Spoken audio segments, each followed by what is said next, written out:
was showing you there are 10 important strategies. I think enabling risk is one of these really important ways of approaching providing decision support that I think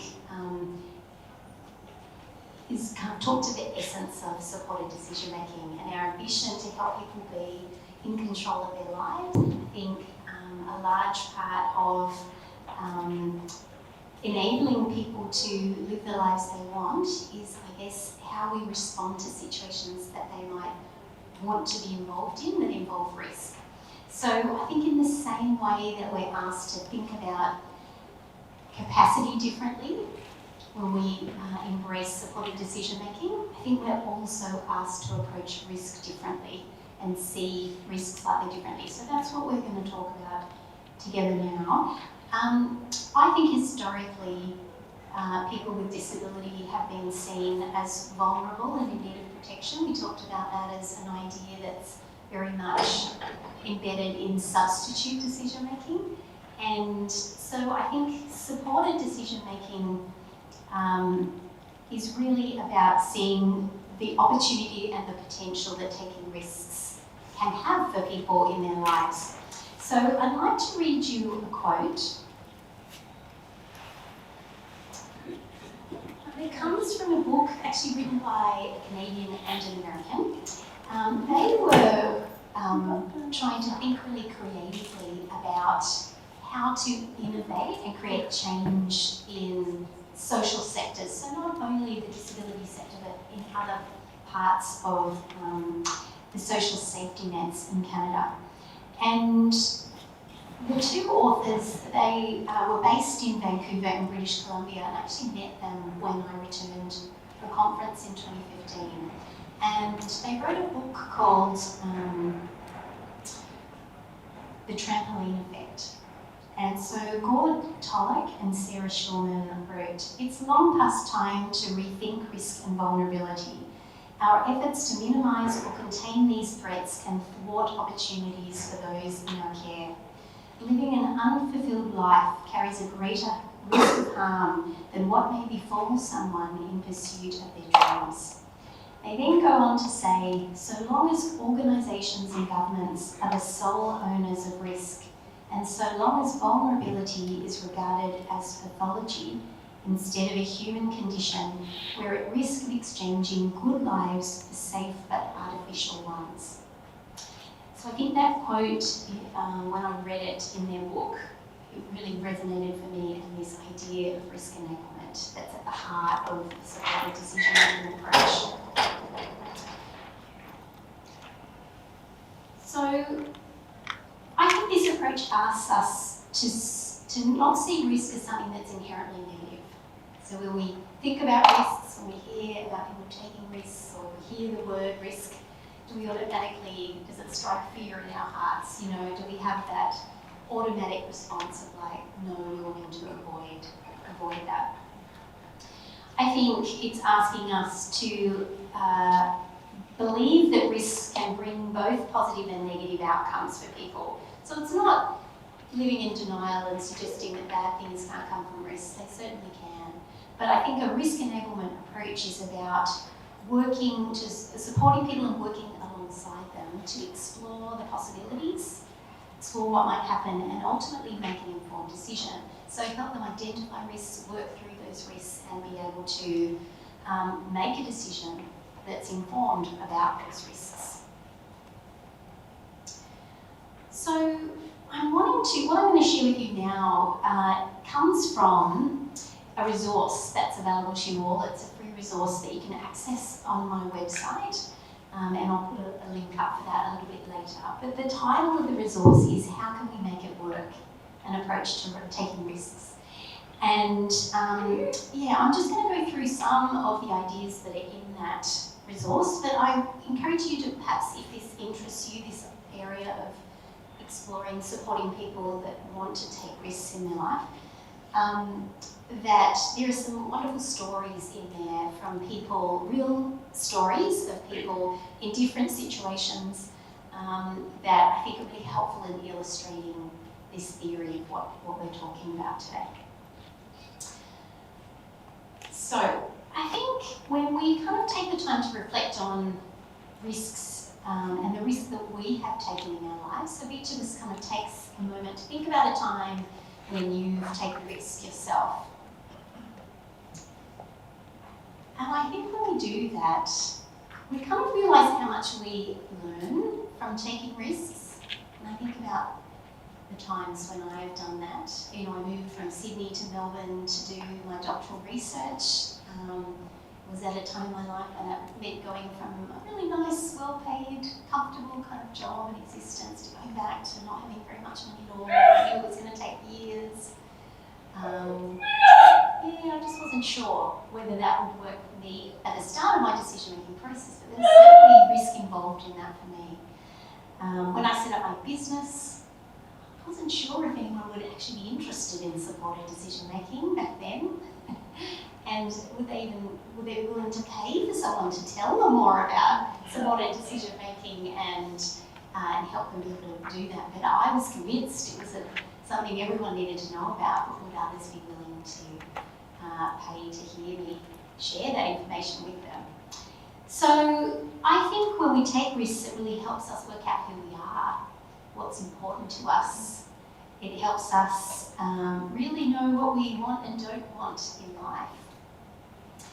And I think sometimes when you look back and you reflect on the risks that you've taken, it allows you to see, you might be surprised at what you were capable of when you took the risk and you were given that chance. So I think when we're supporting other people with their decision making, and if some of those decisions they're wanting to make do involve risks, risk-taking risks, then I think we want to make sure that we're supporting them to make and to reflect on and to learn from those experiences too. So the way we go about providing support can be expansive, it can be helping people to learn from those experiences, because not every time we take risks, it doesn't always pay off. It may not go as we had hoped, but that's still an opportunity when we're providing good support around someone to learn and grow from that experience. So I think in that context, I think we're wanting to work together with people, and I'll talk more about collaboration being really central to risk enablement, but we want to work together to find creative ways to explore and reduce harm that stay true to who the decision maker is and their preferences. And we'll talk a bit more about that too. So I think in that context, this question of how can we make it work, I think is a really powerful one that I want you to kind of remember and perhaps pop in your tool bag when we're thinking about decisions involving risk. So I think fundamental to risk enablement is collaboration. So when we're supporting a decision-making process involving risk, we need to involve the person, the decision maker, in both identifying the risks and working out the best ways of mitigating them. So I think in the past, we might have been strong at helping people identify risks, but then I think often those providing support felt like it was on them to come up with the solutions and to be able to resolve that idea of needing to mitigate the risks and problem solve around that. And I think a risk enablement approach, the key difference, I think, between this and other ways of doing harm minimisation or ways of supporting people around risk-taking is this idea of collaboration, that we need to involve the person in all of that process, not only identifying the risks, but also problem solving, how to best reduce and manage the risks as well. Because what we've learned is, in doing this work, people know what's going to work best for them. They often come up with solutions and strategies that I would never have thought of in a million years, but they know kind of what works best for them. So I think when we involve people, when we put ideas forward in a way that's accessible to them, they can genuinely collaborate, and that's how they learn from doing that process together.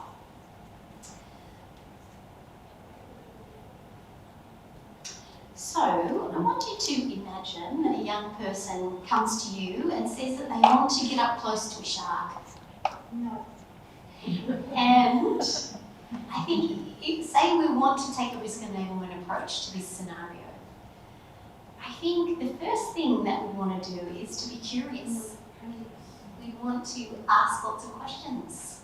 Tell me about that. You want to get up close to a shark. What does that look like? How close? Why is that important to you? Because I think when we have that deeper level of insight and understanding into a situation, then we're better placed to be able to collaborate and continue to explore that decision opportunity. Rather than hearing those words and automatically going, sharks, strikes fear into my heart. Let's just avoid that and talk about something else instead. So we start from a place of curiosity, and we're not wanting to make too many assumptions, we're just wanting to better understand and be curious about that. We also want to be proactive, so rather than reactive, because I'm sure lots of you have been involved in situations with people, possibly with service providers, that have been highly reactive when they've been thinking about wanting to manage situations that involve risk. And when you're on the back foot, when you're being reactive rather than proactive, your options become very limited. When you're in a crisis situation, when you're there's no time, it can be much more difficult to explore options. So if we're wanting to take a risk enablement approach, what we're wanting to do is lean in and be proactive rather than waiting for things to be taken into, to happen outside of our control. If we lean in, if we're curious, if we're being proactive, then it affords us more time to truly engage in the kind of collaborative process that we want to. And we also want to be positive. So we talked about that briefly already, but this idea that we want to start by focusing on what are the good things that could happen from getting up close to sharks. Let's have a think about that. What might that look like? It could be a lot of fun to do that rather than jumping straight to all of the bad things that might happen. So we want to be committed, and La Trobe University have an online learning module that's called Enabling Risk, where they kind of outline all of these elements, but in kind of more formal language that are part of a risk enablement approach or framework. And so they use the term putting positives first to address this idea. And I think it's really powerful, the idea that there are always going to be positives and negatives involved when we explore risks in the decision-making process. But a risk enablement approach will start with the positives, because I think we know that in practice, if you're not committed to starting with the positive, I think our nature is to go straight to the bad things that might happen. I think that's just, I know that's true of myself. So I think as a framework, as an approach, it's helpful to be saying to yourself, all right, I'm going to always put the positives first. We'll start there, and then inevitably we'll also explore the negatives as well. So in this resource, and we developed a series of questions to help guide people through a process. So we're wanting you to collaborate with someone who's interested in taking some risks. There's a decision that needs to be made, and we talked about how I showed you the coin, and that there are two sides to the supported decision-making practice coin. One is the approach we take, and the other is a good process. So this is, I guess, a series of questions that you might use, that you could use if you thought it would be helpful to work through a process with someone where there are risks involved in the decision that they want to make. So we're always wanting to start by clarifying what is the decision. That's not always clear, sometimes it takes some questioning, some exploration, what someone might be telling you or indicating initially is the focus of their interest. You might, as you're curious and ask more questions, you might realise that it's actually something a little different. But those questions around what it truly is that they're asking for, that they want, and why it's important is really critical for a little bit further down the track. So we want to have a deep knowledge and understanding of their will and preference, of who they are, what this decision opportunity means to them, and why it is that they want it. And then we're clarifying this next question. What does a person want? So what does it mean to them? Why is it important? So that's their will and preference, not using that specific language. Then we look at the options. So we want to creatively explore what might be possible with the person. So on this slide, you're seeing that there are 3 options that have been illustrated here. One's dressing up as a shark for a party, one's going to an aquarium, seeing a shark up close, and another is scuba diving with a shark. So there are 3 options. There could be many more ways that you could get up close to a shark. But we're wanting to kind of explore with the person, well, what are all of the creative different ways that we might explore this decision opportunity that you want to look at further. Then we put the positives first when we're weighing up, we're trying to support the person to help work through those options to start with. What are the good things that can come from each of those options? So we want to start there because that can be helpful in getting us to realise and make connections between what it is that the person wants and what the different options might afford in terms of that desire in meeting that desire. And then, of course, what are the bad things that could happen? So by bad things, we're talking about the risks involved. How serious are the risks we want to understand when we're exploring this? So, and how likely are they to happen? So it might be that there's quite a serious risk involved with one of the options, but a very low likelihood that that is actually going to happen. And there might be ways that you could make it even less likely that it's going to happen. So,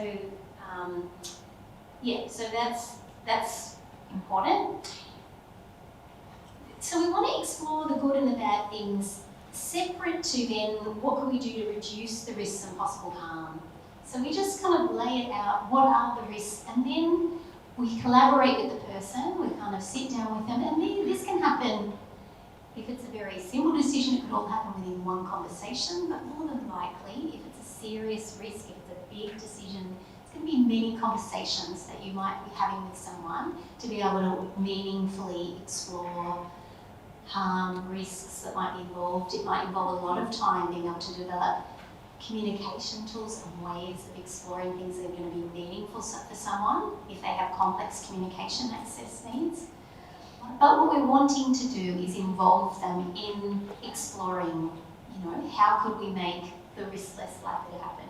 How can we reduce this seriousness? And you can brainstorm that, come up with lots of ideas and different options and strategies that you could use.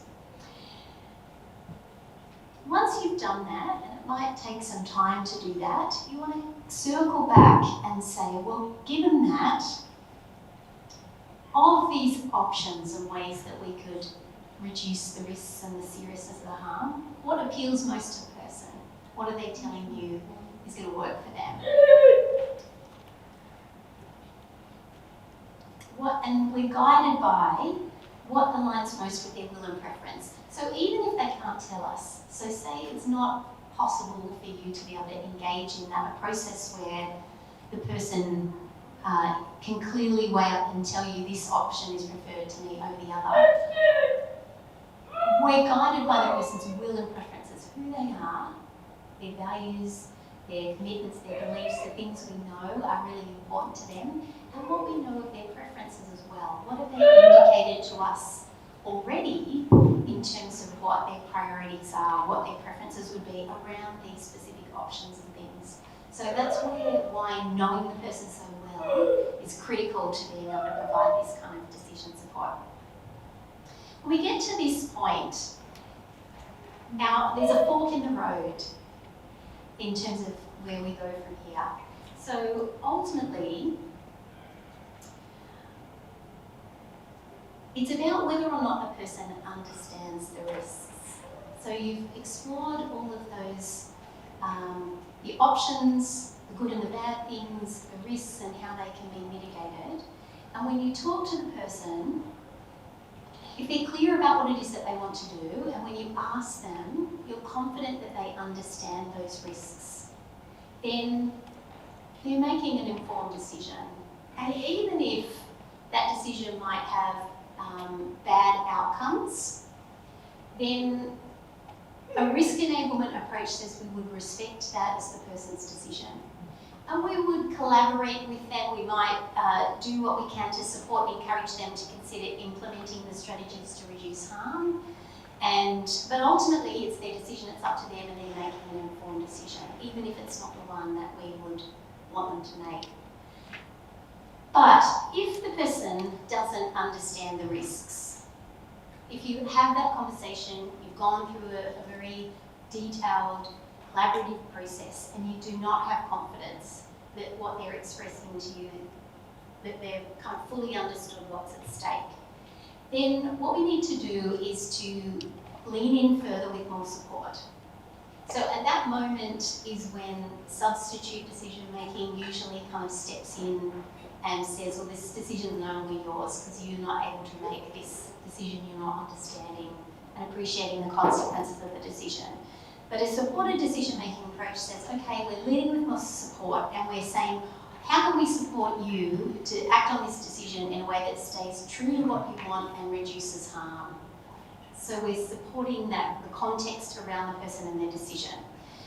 So we want to use our knowledge of the person's will and preferences to help them find ways to make the bad things less likely to happen, or less serious, or both.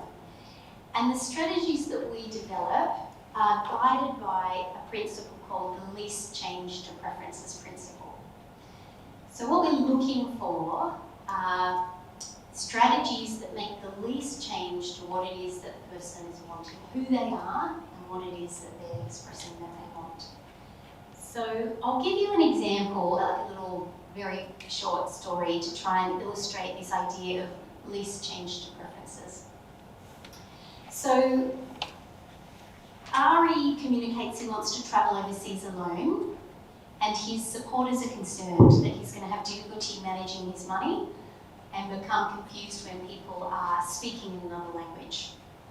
So when working through the risks, if the main purpose of the trip for Ari is to travel alone, changing plans to just travel independently within Australia might really significantly reduce the risks, the seriousness of the risks, but still very much respect his preference to travel alone. So we're really aligning the strategy to reduce harm in a way that aligns with his will and preference. But if visiting the Eiffel Tower in Paris is the main purpose of the trip, the whole reason he wanted to travel overseas was to see the Eiffel Tower, taking a friend on the trip would greatly reduce the likelihood of the risks and still respect his preference to travel overseas. So I guess we best kind of support people to take risks by understanding who they are and what is important to them, and working with them to try and find ways to reduce harm that make the least change to their preferences. So,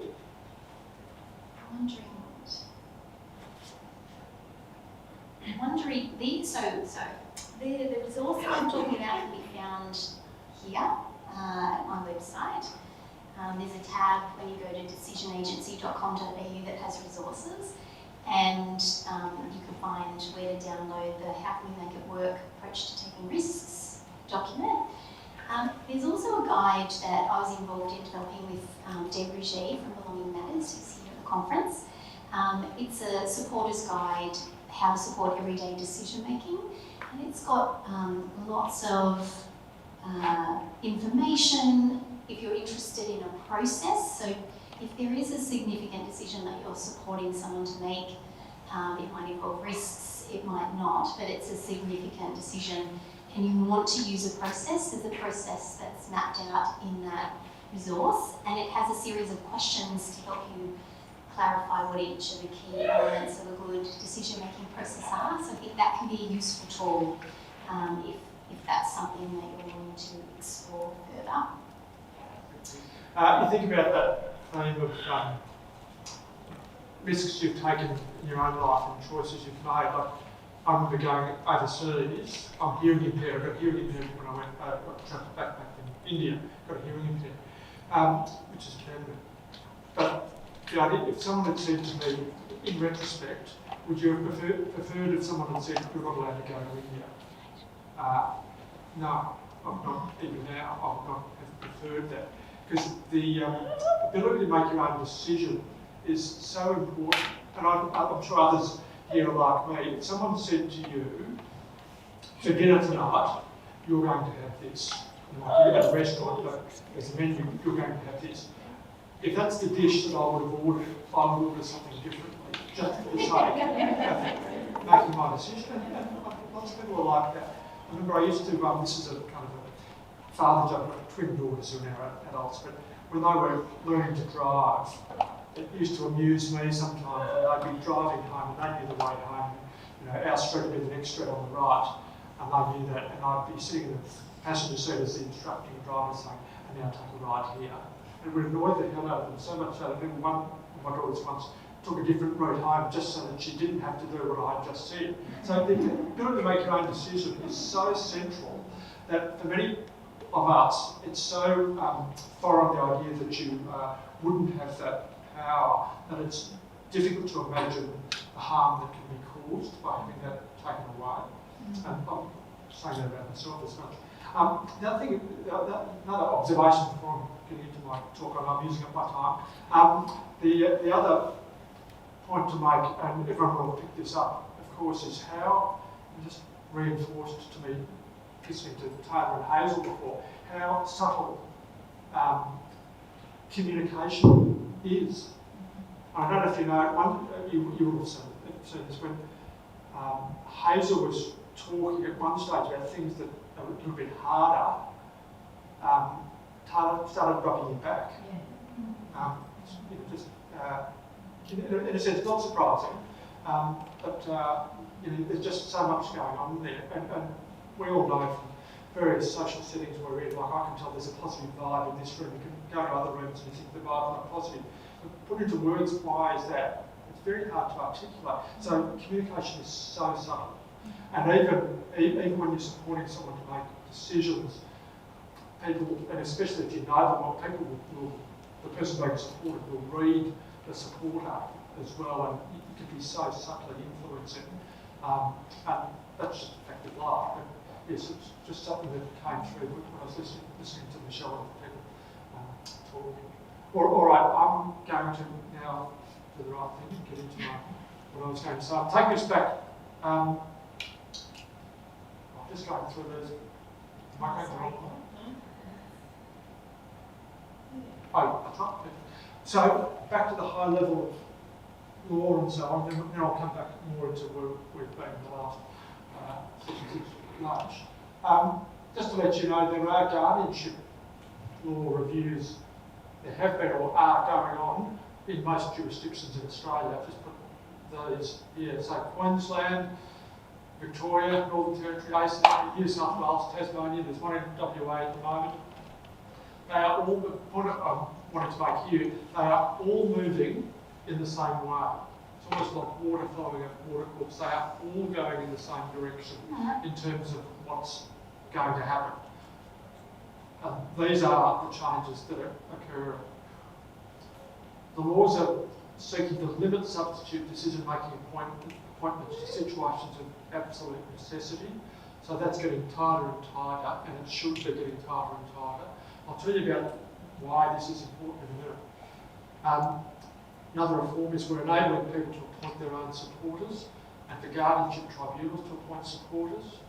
As I was saying before, the main power that is obtained with these reforms is that the supporters have a legal right to information, and after breaching privacy laws, if they get that information or if they communicate it. The idea being that sometimes you need to get that information in order to assist someone to make a decision.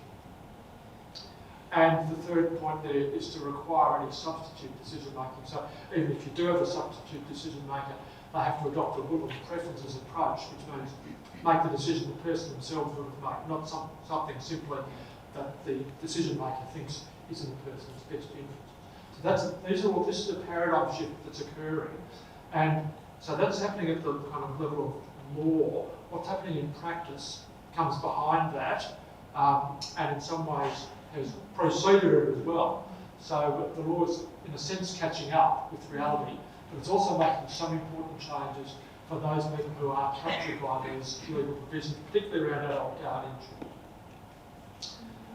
The Disability Law Commission, of course, released its report in 2023, and I'll just, in a nutshell, this is really just in a nutshell, what it recommended, and again, it's very much going in the same trajectory as all of those reviews. Guardianship legislation should be changed to enable individuals to appoint supporters and for tribunals to be able to appoint supporters who don't have access to information. These changes are already in place in Victoria. The Disability Law Commission also recommended when making decisions for another person, representatives should support the person who expressed their will and preference. So you can see the theme. Only override the person's will and preferences when necessary to prevent serious harm. Just touching on, I'll just give you one example about, so what does this mean in terms of, so look, you can have a representative where you have an adult guardian who makes decisions like where the person might live or what services they receive, or you can have a financial manager, an administrator in some jurisdictions who makes decisions about money and the spending of money. What do you do where a person says, I want to spend, so imagine the person's 70 years old and they've got a financial administrator and they say, I want to spend all my remaining, I've got $20,000 in the account, I want to spend all of that going on a cruise. And there'll be no money left at the end of that. What should the administrator, financial manager do in that situation? That's a real life example that's come up, and I remember that, not a real life example, sorry, I should say, state trustees in Victoria, where this paradigm came in first in 2019. I remember speaking to the board, and a board member put that paradigm to me and said, what do we do in this situation? Is it serious harm? So, the administrator should do what the person wants, where they keep consistently saying, that's what I want to do with the money. Is it serious harm to spend the money? But of course, the response I gave is similar to what Michelle, I think, would put it better than how I put it, but it was very much around, okay, what's at the heart of this? Is it about going overseas? Is it about being on a boat? Is there a way of not spending all of the life savings on this? How can we start with a positive approach and work through with the person about what's at the heart of this, and there's always a pathway forward. In terms of, next, backwards. Oh yeah, so the other thing I wanted to say was the Disability Law Commission also called for the adoption of 10 supported decision-making principles, which is helpful, I think, for me to just list: recognition of the equal right to make decisions, presumption of decision-making ability, respect for dignity and dignity of risk. So we haven't actually used that phrase, so we've been talking essentially about it. I know many people know what that means, that just there is a dignity in being able to take risks in life. We all take risks in life. We all take various steps to mitigate those risks. We cross roads, we look for cars, this is part of everyday life.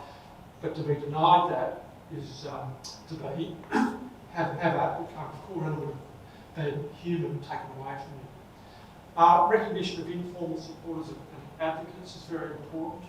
I know that's one of the things that I remember from my time in Victoria, that I had a lot of interactions with carers who felt that their role was undervalued in modern society.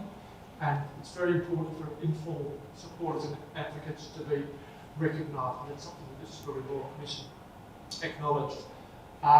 Access to support is important. Decisions directed by will and preferences, and the inclusion of safeguards, co-design processes. So those are the a couple of other ones around recognising diversity and cultural safety. So those are the 10 supported decision-making principles that the Disability Law Commission recommended be adopted. So in large part, many of these recommendations from the Royal Commission go to the states and territories because they have the relevant legislation.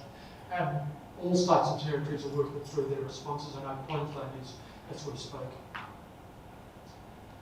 There are key challenges. This is where we get back to some of the things that Michelle was talking about before. that this new paradigm introduces. And I'll go through some of those here. The ethics of supporters. So when is it unethical to assist in making a particular decision? An obvious example would be, and this is just drumming up fictitious examples, the person says they want to steal a car. Now clearly the supporter's not going to help the person steal the car, but then you want to work out what is it that is attractive about that. Have I seen it on film? You know, why is this something that is being voiced as something the person wants to do? Or another example, I'll have another dot point about this in a minute, but gambling, for instance, the person wants to gamble. You know, we can all come up with examples of where, as a supporter, you're thinking, is this something I should be supporting? How can we work around that? Changing views is something too. So one preference is not the same as an immediate thought. So just because a person says X doesn't mean everyone jumps and does X. It may not be, it may be what the person wants to do. That can be explored, but it may just be an immediate thought, and sometimes that isn't necessarily what the person in a longer term sense wants to do. That's just another working through that challenge. Meaningful choice requires knowing options. Now this is a big issue with the advent of the National Disability Insurance Scheme, of course, which has choice and control at the heart of it. And as with everything, aged care is following disability by about 20 years. And aged care is very much moving down this pathway as well now. And interestingly, I saw before, we've got Bruce Bonner, the architect of the NDIS, is at the conference here today, which is terrific, because I sent him an email earlier today and I got a bounce back that he was on leave. And I'm very pleased to see that he's here. Anyway, Bruce is here. So choice and control is crucial with the NDIS. But meaningful choice requires knowing something about the options. The example I always give here is if you ask a person who has lived in a particular house for most of their life, and the person has a significant intellectual disability, how can that person give a meaningful answer to the question, where would you like to live? And I've seen people answer that question here, because that's what the person knows. So how do we, in this new supported decision-making paradigm, enable a person's world to be opened up so that other possibilities can be explored? That's a central challenge, because otherwise we are constraining a person to what they know and what they have, or perhaps what they seem to do. Unhealthy choices, so there the examples are around, diet businesses that would eat KFC every night. How do we work with a person there to understand the implications of making that choice and having that choice respected all the time? Or withdrawing from socialising, or doing other things that might lead to concerns about that person, how well that person is in a general sense. Those are real challenges for supporters. And I've seen, one example I give was when I travelled overseas to the United States, where I was interviewing people from adult protection services who I gave an example, a real life example to them about a person with intellectual disability whose mother had died, he's an adult, living in his house on his own, rejecting any offers of services. And this is a real life case, I was in Victoria at that stage. I put that scenario to adult protective services and I said, so what would you do in that scenario? And they said, well, that's his choice, it's his human right, we can do anything. And that's not really very humane, actually. But just because the person said that, and of course, in real life, what's the person actually rejecting? Does he realise who it is knocking at the door? Does he associate them with police or something bad that's happened in the past? Does he know what he's actually rejecting? So you can see, I don't need to convince people about the reason why that would be an inhumane response. To simply rely on something he said at the first point of contact as saying, well, that's what he wants, so I'm backing up. That to me is not good enough. And dangerous choices, of course. I've put the undue influence service provider. We just need to be clear in supporting people to make decisions that this is genuinely what the person wants, and where the rubber hits the road in terms of the challenges for supporters will be where you think there is some harm likely to confront the person that, as Michelle was saying before, the person doesn't fully appreciate the extent of that harm. That's where it becomes really challenging. I've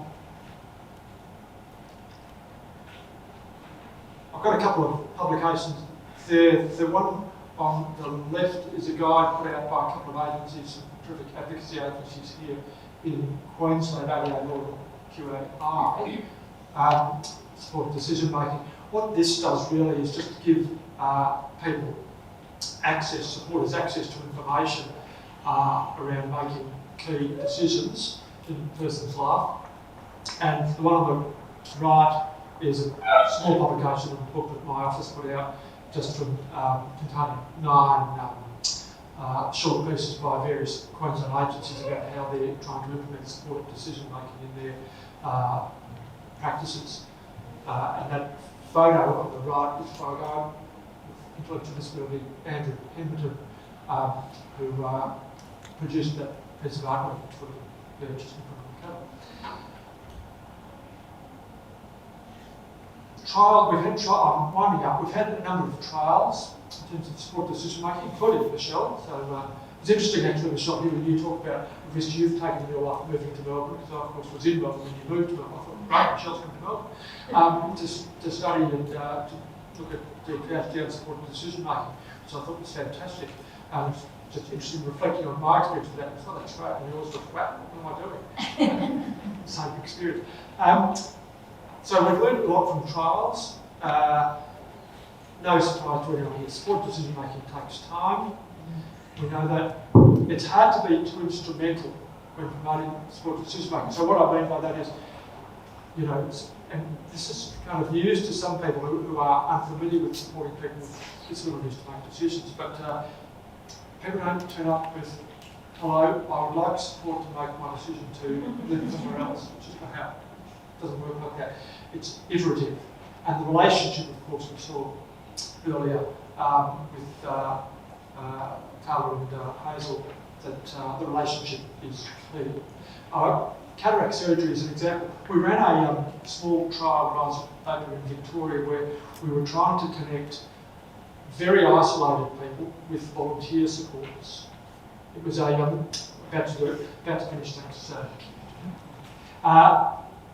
And so we put these isolated people with volunteer supporters. It took an extraordinary amount of time to run that program with one reflection, but it had some great results. But one example was one of the volunteer supporters was technically supporting a woman to make a decision in, I can't remember what realm of life it was, but it wasn't cataract surgery.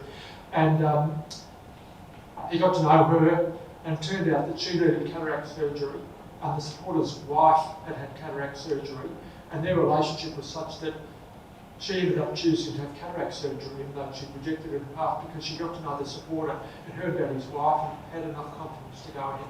So the support decision was nothing to do with why we put the two people together. Just interesting.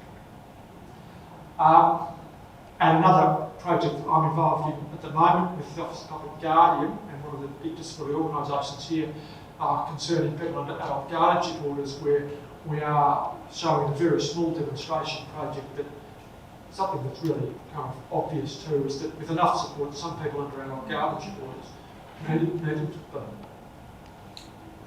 That's it. Thanks, Jim.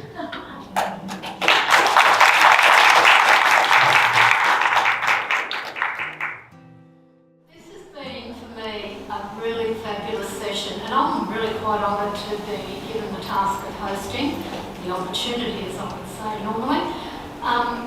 For now, would you like to join me in thanking Hazel, Michelle and John for sharing their experience?